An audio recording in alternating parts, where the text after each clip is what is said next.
returned from their lunchtime break. Yes, I did see Baker wobbling down the field a bit earlier.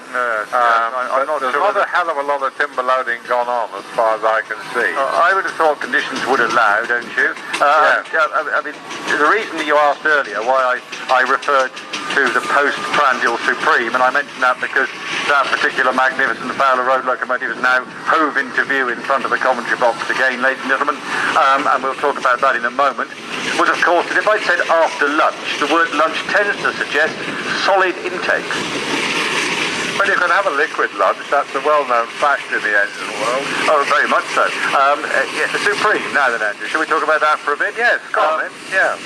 Or the load, if you want to say something about that. Well, I think we want to wait until the load goes by then, because they are occupying our attention and indeed our field of vision as they pass the commentary box, having successfully blasted up the hill, the three road locomotives there, the Fowler and the two McLarens, hauling towards 150 tons of chaff, coal copper and class 4 railway locomotives.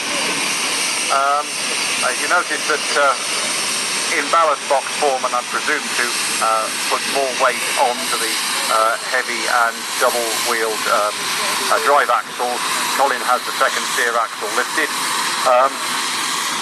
All these little features of modern heavy lorries put to best use to maximise the efficiency and safety and power of these machines.